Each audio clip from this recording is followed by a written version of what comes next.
Hello friends, कैसे हो आप सब। आई होप आप सब अच्छे होंगे। और देखो, जैसे आप जानते हो आज का हमारा टॉपिक है इलेक्ट्रिसिटी।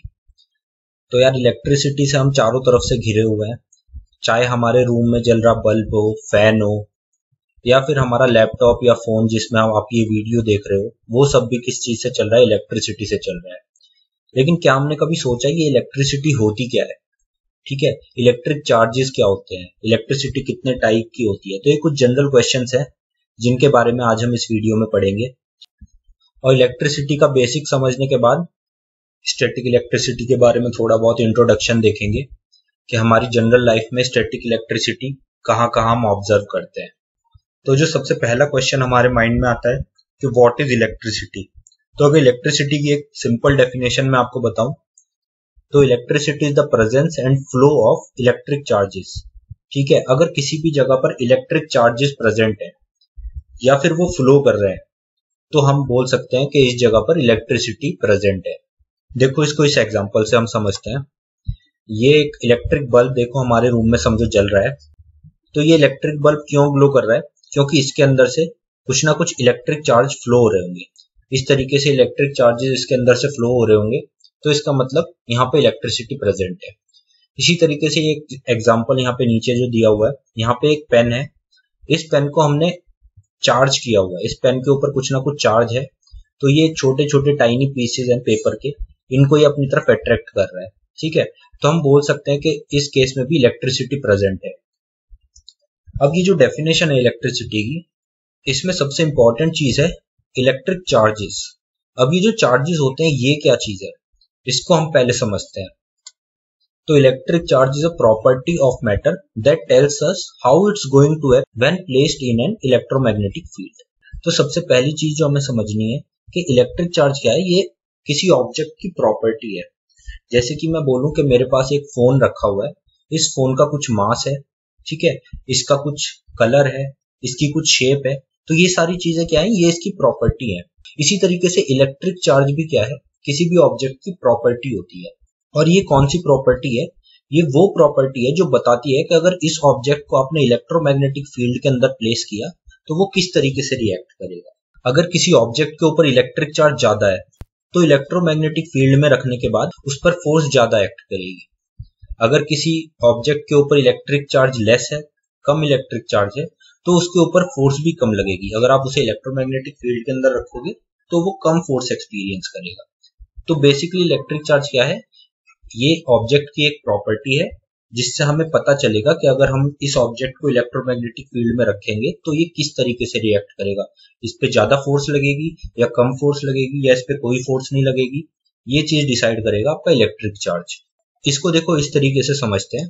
देखो, ग्रेविटेशन को हम सब अच्छे से जानते हैं। ठीक है, समझो ये हमारा अर्थ है और अर्थ के ऊपर ग्रेविटेशन किस तरीके से लगती है, हमेशा डाउनवर्ड डायरेक्शन में। ठीक है, अर्थ के ऊपर कोई भी चीज होगी तो अर्थ उसे अपनी तरफ खींचेगा। तो ये जो नीचे की तरफ फोर्स आपको दिखाई दे रही है, ये क्या है, ग्रेविटेशनल फोर्स है। ये देखो यहाँ पे दो एग्जांपल हमने लिए हैं। कोई पर्सन है, समझो इसका मास है 70 kg, तो इस पे भी एक ग्रेविटेशन फोर्स लग रही होगी नीचे की तरफ। दूसरा केस में क्या है, हमने एक बॉल ली हुई है जिसका मास 1 kg है। अब इस बॉल पे भी एक ग्रेविटेशन फोर्स लग रही है नीचे की तरफ। लेकिन ग्रेविटेशन में हमने पढ़ा है कि अगर किसी ऑब्जेक्ट का मास ज्यादा है तो उसके ऊपर फोर्स ज्यादा लगेगी, और किसी ऑब्जेक्ट का मास कम है तो उसके ऊपर फोर्स कम लगेगी। ग्रेविटेशनल फोर्स का फॉर्मूला हम जानते हैं ना, कितनी होती थी, G into M divide by R square. ठीक है, ये बिग एम क्या है, ये आपका अर्थ का मास है, और छोटा एम आपके ऑब्जेक्ट का मास है। तो यहाँ पे आपका ऑब्जेक्ट क्या है, ये पर्सन है 70 kg का। यहाँ पे आपका ऑब्जेक्ट क्या है, ये बॉल है 1 kg की। तो इसके ऊपर जो ग्रेविटेशनल पुल लग रहा है वो कम है, और इस पर्सन के ऊपर ग्रेविटेशनल पुल ज्यादा लग रहा है। तो यहाँ पे आपकी कौन सी प्रॉपर्टी डिसाइड कर रही है कि इस पे फोर्स ज्यादा लग रही है और इस पे कम? यहाँ पे जो प्रॉपर्टी डिसाइड कर रही है वो है आपका मास। ठीक है, यहाँ पे आपका मास डिसाइड कर रहा है कि ग्रेविटेशनल फील्ड के अंदर किस ऑब्जेक्ट पे कितनी फोर्स लगती है। अब यही सेम सिनेरियो होता है आपका चार्ज के साथ। अब मानो यहाँ पे एक इलेक्ट्रोमैग्नेटिक फील्ड है जिसको मैंने ये पैरेलल लाइन से शो किया हुआ है। ये मानो कोई इलेक्ट्रोमैग्नेटिक फील्ड हमने दिखा रखा है, और इस इलेक्ट्रोमैग्नेटिक फील्ड के अंदर दो चार्ज पार्टिकल रखे हुए हैं। ठीक है, एक फर्स्ट चार्ज पार्टिकल ये है और सेकंड चार्ज पार्टिकल ये है। देखो चार्ज की जो एसआई यूनिट होती है वो होती है कूलम, ठीक है, इसको हम सी से डिनोट करते हैं। तो मैंने माना कि जो फर्स्ट पार्टिकल है इसके ऊपर कितना चार्ज है, 3 कूलम चार्ज है, और जो सेकंड पार्टिकल है इसके ऊपर 1 कूलम चार्ज है। तो यहाँ पे जो फर्स्ट पार्टिकल है वो ज्यादा फोर्स एक्सपीरियंस करेगा और जो दूसरा पार्टिकल है वो लेस फोर्स एक्सपीरियंस करेगा। तो यहाँ पे जो डिसाइडिंग फैक्टर है कि किस पार्टिकल पे कितनी फोर्स लग रही है वो क्या है, वो उसका चार्ज है। तो अब चार्ज की आप डेफिनेशन अच्छे से समझ गए होंगे कि चार्ज वो प्रॉपर्टी है किसी ऑब्जेक्ट की जिससे हमें पता लगता है कि इलेक्ट्रोमैग्नेटिक फील्ड के अंदर उस ऑब्जेक्ट पे कितनी फोर्स लगने वाली है। अगर यहाँ पे मैं कोई एक तीसरा पार्टिकल बना दूं, समझ लो एक थर्ड पार्टिकल मैंने यहाँ पे ड्रॉ कर दिया और इसके ऊपर कोई भी चार्ज नहीं है, 0 कूलम चार्ज है, तो हम समझ सकते हैं अगर इस पे कोई चार्ज ही नहीं है तो इलेक्ट्रोमैग्नेटिक फील्ड के अंदर इस पे कोई भी फोर्स एक्ट नहीं करेगी। तो ये तो हो गई आपकी इलेक्ट्रिक चार्ज की डेफिनेशन। अब इसको और थोड़ा डीपली समझते हैं। ये देखो यहाँ पे हमने एक एटम लिया हुआ है, ये सोडियम का एक एटम है। अब हम जानते हैं जो हमारा बेसिक मॉडल होता है एटम का वो कैसे होता है, आपके सेंटर में न्यूक्लियस होता है और न्यूक्लियस के अंदर आपके न्यूट्रॉन और प्रोटॉन होते हैं। न्यूक्लियस के चारों तरफ आपके इलेक्ट्रॉन्स जो हैं रिवॉल्व करते रहते हैं। तो इस दुनिया में जितने भी चीजें आप देखते हो, जितना भी मैटर आप देखते हो, हर एक चीज इन स्मॉल एटम से मिलकर बनी हुई है, ठीक है, और हर एटम के अंदर कुछ इलेक्ट्रॉन्स होंगे, कुछ प्रोटॉन्स होंगे। लेकिन जो बात हमें ध्यान में रखनी है वो ये है कि प्रोटॉन जो होते हैं वो न्यूक्लियस के अंदर होते हैं, तो प्रोटॉन कभी भी अपने एटम को छोड़ के बाहर नहीं निकल सकते, ठीक है, वो हमेशा जिस एटम के अंदर है वहीं पे रहेंगे। लेकिन इलेक्ट्रॉन्स क्या होते हैं, इलेक्ट्रॉन्स ये शेल्स में बाहर घूमते रहते हैं। ये आउटर मोस्ट शेल में जैसे कि एक इलेक्ट्रॉन है, अगर आपने इसको थोड़ी सी एनर्जी दे दी तो ये अपने एटम से जंप कर सकता है और ये बाहर फ्रीली घूम सकता है। तो यहां से हम एक बात समझ गए हैं कि जो मैटर्स होते हैं उनके ऊपर चार्ज क्यों आता है, उनके ऊपर चार्ज आता है due to the transfer of electrons. अगर किसी मैटर के ऊपर से इलेक्ट्रॉन छोड़कर बाहर चला गया तो उसके ऊपर पॉजिटिव चार्ज आ जाएगा। अगर किसी ऑब्जेक्ट के ऊपर इलेक्ट्रॉन आ गया तो उसके ऊपर नेगेटिव चार्ज हो जाएगा, क्योंकि हम जानते हैं जो प्रोटॉन्स होते हैं वो पॉजिटिवली चार्ज होते हैं और जो इलेक्ट्रॉन्स होते हैं वो नेगेटिवली चार्ज होते हैं। अब समझ लो यहाँ पे हमारा एक ऑब्जेक्ट है, इसको हमने ए नाम दिया, और एक दूसरा ऑब्जेक्ट है इसको हमने बी नाम दिया, ठीक है। अब एक इलेक्ट्रॉन ए से निकल के बी में चला गया तो ए पे क्या हुआ, पॉजिटिव चार्ज आ गया, और बी पे क्या हुआ, नेगेटिव चार्ज आ गया, ठीक है। अब ऐसा क्यों हुआ, मानो सबसे शुरू में मैटर ए के पास 20 प्रोटॉन थे और 20 इलेक्ट्रॉन्स थे, तो ये न्यूट्रल था क्योंकि जितना पॉजिटिव चार्ज उतना ही नेगेटिव चार्ज, तो ये ना ही पॉजिटिव हुआ ना ही नेगेटिव हुआ। इसी तरीके से एक मैटर बी था जिसके ऊपर पहले आपके 10 प्रोटॉन थे और 10 इलेक्ट्रॉन्स थे। अब क्या हुआ, यहां से एक नेगेटिव इलेक्ट्रॉन आपका मैटर बी में चला गया, तो अब आपके मैटर ए में कितने इलेक्ट्रॉन्स रह गए, 19 इलेक्ट्रॉन्स, और आपके मैटर बी में कितने इलेक्ट्रॉन्स हो गए, 11 इलेक्ट्रॉन्स, ठीक है। तो अब यहाँ पे देखो आप, इलेक्ट्रॉन और प्रोटॉन का एक अनबैलेंस हो गया है, यहाँ पे 20 प्रोटॉन है और 19 इलेक्ट्रॉन है, तो पॉजिटिव चार्ज ज्यादा है, तो इसीलिए इसके ऊपर नेट पॉजिटिव चार्ज आ जाएगा। यहाँ पे आपका प्रोटॉन 10 है और इलेक्ट्रॉन 11 हो गए, तो यहाँ पे भी एक अनबैलेंस हो गया आपका, जिसकी वजह से इसके ऊपर नेगेटिव चार्ज आ गया।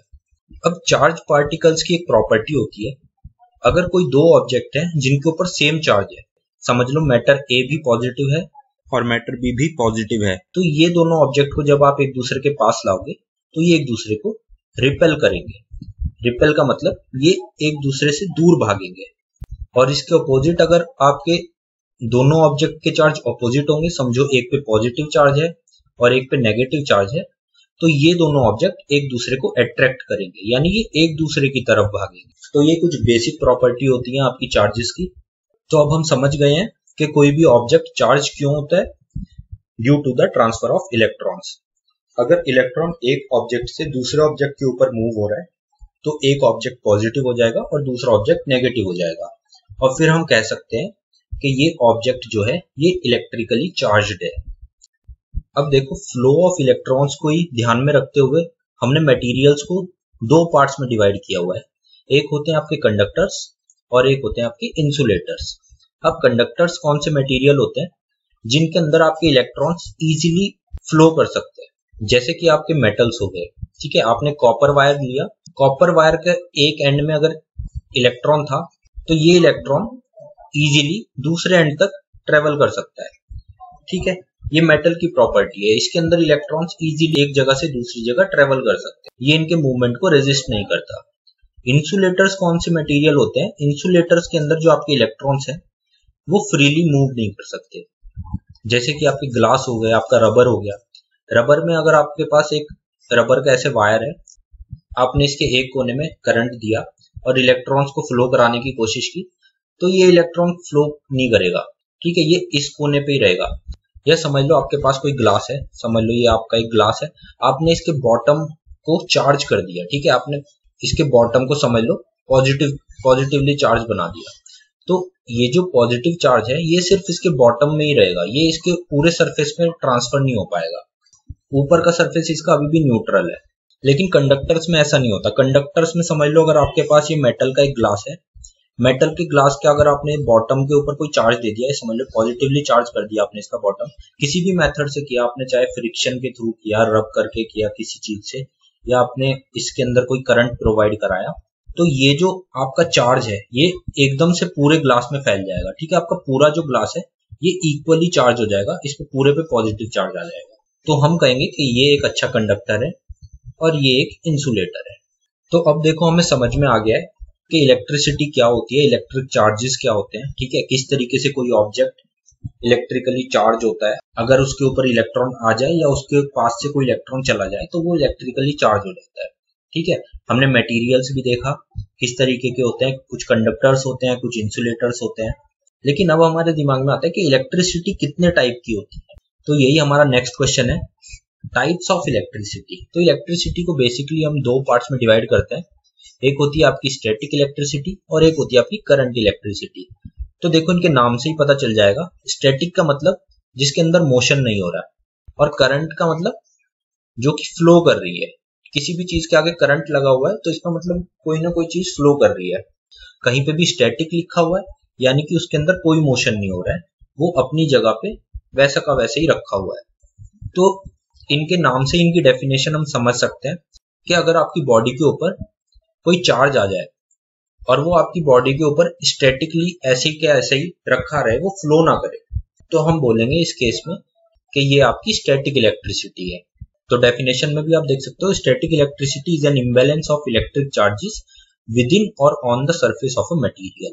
आपके मटेरियल के सरफेस पे या मटेरियल की बॉडी पे कोई ना कोई चार्ज आ जाएगा, तो नेगेटिव या पॉजिटिव, और वो उसी के ऊपर ऐसा का ऐसे ही रखा रहेगा। ठीक है, वो फ्लो नहीं करेगा चार्ज एक कोने से दूसरे कोने पे या किसी एक मटेरियल से दूसरे मटेरियल पे, इस तरीके से फ्लो नहीं कर रहा है, तो वो आपकी स्टैटिक इलेक्ट्रिसिटी है।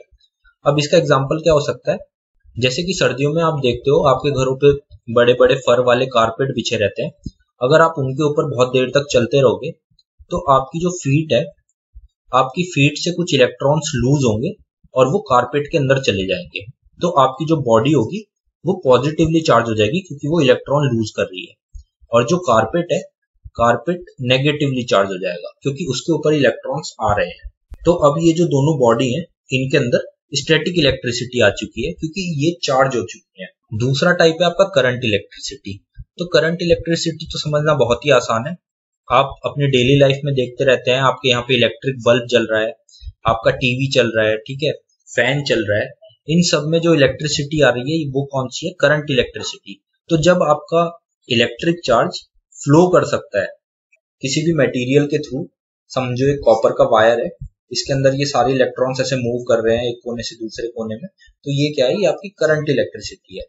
आपके घर में जो भी लाइट आ रही है, जो भी वायर लगे हुए हैं, उन सब के अंदर कौन सी इलेक्ट्रिसिटी दौड़ रही है, करंट इलेक्ट्रिसिटी। अब देखो 12th क्लास का जो पहला यूनिट है वो आपका स्टैटिक इलेक्ट्रिसिटी पे बेस्ड है। तो इस चैप्टर का हम एक थोड़ा सा ओवरव्यू देख लेते हैं कि एक्चुअली में हम इस चैप्टर में क्या पढ़ने वाले हैं और स्टैटिक इलेक्ट्रिसिटी को डेली लाइफ में हम किस तरीके से ऑब्जर्व करते हैं। तो इलेक्ट्रोस्टैट बोल लो या फिर स्टैटिक इलेक्ट्रिसिटी बोल लो, ये आपकी वो इलेक्ट्रिसिटी है जब किसी बॉडी के ऊपर कोई चार्ज आ रखा है, भले वो नेगेटिव हो या पॉजिटिव हो, और वो उस बॉडी के ऊपर ही रखा हुआ है वैसा का वैसा ही, वो मूव नहीं कर रहा। तो इसके डेली लाइफ में आप बहुत सारे एक्सपीरियंस देखते हो। देखो कुछ एग्जांपल्स हम देखते हैं। पहले सबसे कॉमन एग्जांपल जो आपने ऑब्जर्व किया होगा, सर्दियों में अगर आप सूखे बालों के ऊपर कोई इंसुलेटर का कंघा करते हो, समझ लो कोई प्लास्टिक है, प्लास्टिक क्या है? प्लास्टिक एक इंसुलेटर है। तो प्लास्टिक का कंघा अगर आप अपने बालों में बहुत देर तक घुमाते हो तो क्या होता है, आपके बालों से कुछ इलेक्ट्रॉन्स ऐसे मूव होके कंघी के ऊपर चले जाते हैं, कुछ इलेक्ट्रॉन्स। ठीक है, अब इस इलेक्ट्रॉन के ट्रांसफर की वजह से आपके जो बाल होते हैं उन पे पॉजिटिव चार्ज आ जाता है, आपके हेड पे पॉजिटिव चार्ज आ जाता है, और जो आपका कंघा है, कंघे के सरफेस पे नेगेटिव चार्ज आ जाता है। तो अब यहाँ पे स्टैटिक इलेक्ट्रिसिटी जनरेट हो चुकी है। अब जैसे जैसे आप और ज्यादा कंघी करते रहोगे तो थोड़ी देर में आप क्या देखोगे, अगर आप रूम में अंधेरा कर दो तो आपके सर में छोटी छोटी स्पार्किंग होनी स्टार्ट हो जाएगी। ठीक है, आपको थोड़ी थोड़ी स्पार्किंग महसूस होगी और आवाज भी आएगी चरड़ चरड़ करके। तो वो क्या है, एक नेगेटिव और एक पॉजिटिव बॉडी एक दूसरे के कांटेक्ट में आ रही है, तो इसकी वजह से इलेक्ट्रिक डिस्चार्ज होता है, जिसकी वजह से आपको वो स्पार्किंग सुनाई देती है। तो ये एग्जांपल है आपका स्टैटिक इलेक्ट्रिसिटी का। इसी तरीके से देखो एक दूसरा एग्जांपल हम देखते हैं, जो कि हम अभी डिस्कस कर रहे थे। अगर सर्दियों में आप कोई कारपेट पे चल रहे हो तो आपका जो बॉडी है वो इलेक्ट्रॉन्स लूज करता है और आपकी बॉडी के ऊपर पॉजिटिव चार्ज आ जाता है, और जो कारपेट है वो नेगेटिव हो जाता है। अब ये जो आपके ऊपर पॉजिटिव चार्ज है, इसका मतलब आपकी बॉडी के आसपास अगर कोई भी इलेक्ट्रॉन्स अवेलेबल होंगे तो वो एकदम से आपकी बॉडी के ऊपर आना चाहेंगे। तो समझ लो आपने किसी मेटल को हाथ लगाया, आपने डोर खोलने के लिए यहाँ डोर नॉब को पकड़ा, तो ये एक मेटल है और मेटल में बहुत सारे फ्री इलेक्ट्रॉन्स होते हैं जो कि इजीली मूव कर सकते हैं। तो आपकी बॉडी पे पॉजिटिव चार्ज है, तो ये इलेक्ट्रॉन्स क्या करेंगे, बहुत ही तेजी से आपके हाथ के ऊपर कूदेंगे एकदम से। तो इसकी वजह से आपको कभी कभी शॉक भी लग सकता है। तो ये शॉक आपको क्यों लग रहा है? स्टैटिक इलेक्ट्रिसिटी की वजह से, क्योंकि आपके बॉडी में इलेक्ट्रॉन्स की डेफिशिएंसी हो गई है, वो पॉजिटिव चार्ज हो गई है। तो बाहर कोई भी मेटल को अगर आप टच करोगे तो उस मेटल से इलेक्ट्रॉन्स एकदम से आपकी बॉडी के ऊपर आएंगे और आपको शॉक लगेगा। एक और एग्जांपल हम देखते हैं। आपने देखा होगा स्काई में लाइटनिंग होती है, तो लाइटनिंग भी क्यों होती है? समझ लो दो क्लाउड्स आए एक दूसरे के पास, एक क्लाउड पॉजिटिवली चार्ज है, दूसरा क्लाउड जो है वो नेगेटिवली चार्ज है। अब जैसे ये दोनों एक दूसरे के कांटेक्ट में आएंगे तो यहाँ पे भी एकदम से इलेक्ट्रॉन्स का ट्रांसफर होगा नेगेटिव से पॉजिटिव के ऊपर, क्योंकि यहाँ पे इलेक्ट्रॉन्स ज्यादा है, यहाँ पे इलेक्ट्रॉन्स की डेफिशिएंसी है, तो कुछ इलेक्ट्रॉन्स इधर से इधर कूदेंगे और उसी जंप में आपको क्या, बिजली चमकती हुई दिखाई देगी। अब देखो एक वीडियो है यहाँ पे प्रोफेसर क्या कर रहे हैं, ये प्लास्टिक का एक बलून इन्होंने लिया हुआ है, इसको ये अपने बालों पे रब कर रहे हैं। तो हमने हेयर और कॉम्ब का जो एग्जांपल देखा था, वही सेम सिनारियो यहाँ पर भी हो रहा है। यहाँ पे आपके हेड से कुछ इलेक्ट्रॉन्स लूज होके बलून के ऊपर जा रहे हैं, और फिर ये जो बलून है ये अब इलेक्ट्रिकली चार्ज हो चुका है, इसके ऊपर एक्सेस इलेक्ट्रॉन्स हैं, तो ये नेगेटिवली चार्ज है। अब जैसे ही आप इसको किसी दूसरे बलून के पास लेके जाओगे, अब देखो ये दूसरा बलून जो है ये न्यूट्रल है, लेकिन इसके अंदर स्टिल कुछ ना कुछ इलेक्ट्रॉन्स तो होंगे ही ना, जितने इलेक्ट्रॉन्स है उतने प्रोटॉन्स भी हैं। तो ये जो ये इलेक्ट्रॉन्स है ये इस नेगेटिवली ऑब्जेक्ट को रिपेल करेंगे, तो इसीलिए जैसे जैसे इसके पास जाएगा ये बलून इससे दूर जाने लगेगा। तो ये भी किस चीज का एग्जांपल है? स्टैटिक इलेक्ट्रिसिटी का एग्जांपल है। अगर आपकी कोई भी बॉडी पे कोई भी चार्ज आ जाता है, चाहे वो इलेक्ट्रॉन के आने से आ रहा है या फिर इलेक्ट्रॉन के जाने से आ रहा है, तो आप बोल दोगे कि आपकी जो बॉडी है उसमें स्टैटिक इलेक्ट्रिसिटी प्रेजेंट है। तो देखो आज की क्लास यहीं पे खत्म करते हैं। ये एक बेसिक इंट्रोडक्शन था इलेक्ट्रिसिटी का। आगे हम 12th का पूरा कोर्स कंप्लीट करने वाले हैं। तो थैंक यू यार, अगर आपको ये वीडियो कुछ हेल्पफुल लगी है तो इसको लाइक करो, शेयर करो। मिलते हैं नेक्स्ट वीडियो में। Take care, bye.